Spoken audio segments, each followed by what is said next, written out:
Okay, everybody, I have graded just about everyone's essay too. And by far, the biggest mistake that I'm seeing is problems with MLA format.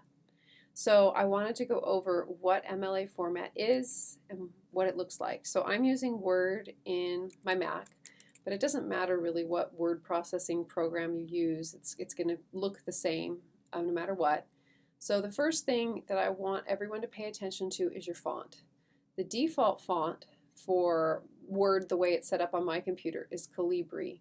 For others of you, it might be Arial, but these are not the fonts that MLA, which by the way stands for the Modern Language Association, wants you to use. The one that it wants you to use is Times New Roman. You can also use Times if you don't have Times New Roman. Now, why? Well, this is a really good question. And then why worry about format at all? I mean, can't your teachers read whatever format you choose? Yes, but let's say that you want to transfer, as I hope many of you want to do, and a teacher asks to see a sample of your work. Well, your paper is going to look like their students' papers. And even more importantly, as we get into citing sources, MLA format tells us how to do that. And it's this, and if you're following the format, your paper is going to look the same as somebody's in Vermont or Florida. Uniformity is a good thing. Okay, so the first thing that you're going to want to do is you're going to want to type your name up at the top left-hand corner of the paper in 12-point font. The other thing that we want to make sure that we're doing is that everything is double spaced. So you can see this says 0, 0, oops, but this says single. I want this to say double, and I want to make sure that this says 0 and this says 0. If this has like an 8, you're going to get extra spaces that you don't want in your paper. Your paper should be absolutely uniformly double spaced.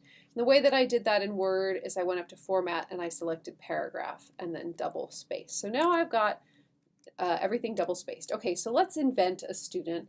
Let's call this student Jane Garcia. Oops, there we go. And she's in my class, so she's going to write her professor's name next.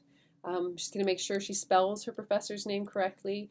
I really don't care, but you will have teachers who do. And then the name of the class, English 1A. Now some professors will ask you to do section numbers, some won't. The default is just the name of the class and then the date. In an MLA format, you always write the day first, so I'm working on this on the 18th of March, spring break. And then the month.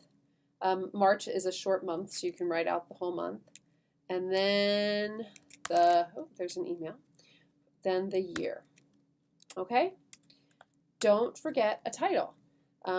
You're going to want to center your title and try to go for a creative title. My awesome paper. That's not very creative, and who knows how awesome it would be.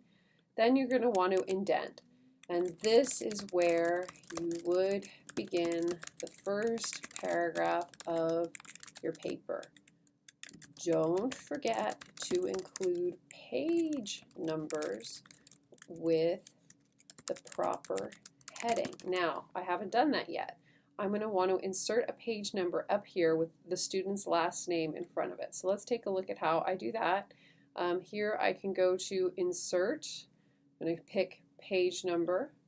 I'm going to want mine at the top of the page on the right-hand side. Then I'm going to go ahead and click right in front of it, and I'm going to write the name Garcia. Oops, but now look. This is back to the default font. We want to switch that. So let's go back and make this Times New Roman, 12-point font. Okay, so now my paper is in MLA. It's in Times New Roman. One of the reasons why we like Times New Roman is because Times New Roman has what we call serifs on the font. Those little flags, those little lines at the beginnings and ends of letters are called serifs, and they actually make the font easier to read and faster to read, which if you're a teacher reading hundreds of papers in a semester is a really good thing. It's also really good not to have to switch back and forth between fonts. That can hurt eyes as well. So, okay, so let's go ahead and talk about one more thing, which is that when you are citing an interview, you need a works cited page, and a lot of people didn't have a works cited page. So let's say it's important to remember to cite your sources. Okay, that's a quote from me. So you just cite my last name, but then you're going to need to go and have a works cited page. Now, the works cited page always has to be a separate page. I should have just Control entered and started a new page there. But you always need a separate page. Doesn't matter if you only have a little bit of font, and it should be numbered continuously. So if this is page 1 and it was the last page of my paper, the works cited page is page 2. If this were page 5, this would be page 6, and so on. And then also note that this header with your name, my name, the class name, and the date only goes on the first page. So anyway, we're going to call this page Works Cited. Make sure that you're spelling that correctly. You're capitalizing the W, you're capitalizing the C, and then you're going to go and you're going to cite the interview. So Fisher, Leona, because you interviewed me. This was a personal interview, and let's say that it was done today. And that's how you cite a personal interview. Now, your next source, if you had another source, depending on what the author's last name is, or if there wasn't an author's last name, the first word of the title would come either above or below Fisher, depending on where that name fell in the alphabet. If it was Abbott, it would come above. If it was, let's say, Smith, it would go below. Okay.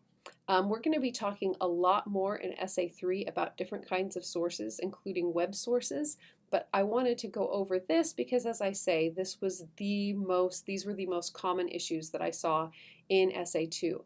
Please ensure that your next paper is in MLA format. If it isn't, I'll lower the paper probably 5 points for Essay 3. For Essay 4, which is a research paper where format is super, super crucial, it'll be even more than that. It's not hard to do, it doesn't take very long, and it is a good skill to learn. Note that in your language classes, MLA format will be required, but in some of your other courses, there'll be a different format required, which is called APA. And the COW and the Chafee Online Writing Center, the Chafee Success Center website does have guides to using APA, as does the Purdue OWL, which is linked through Canvas. But for this class and all of your language classes, it's going to be MLA.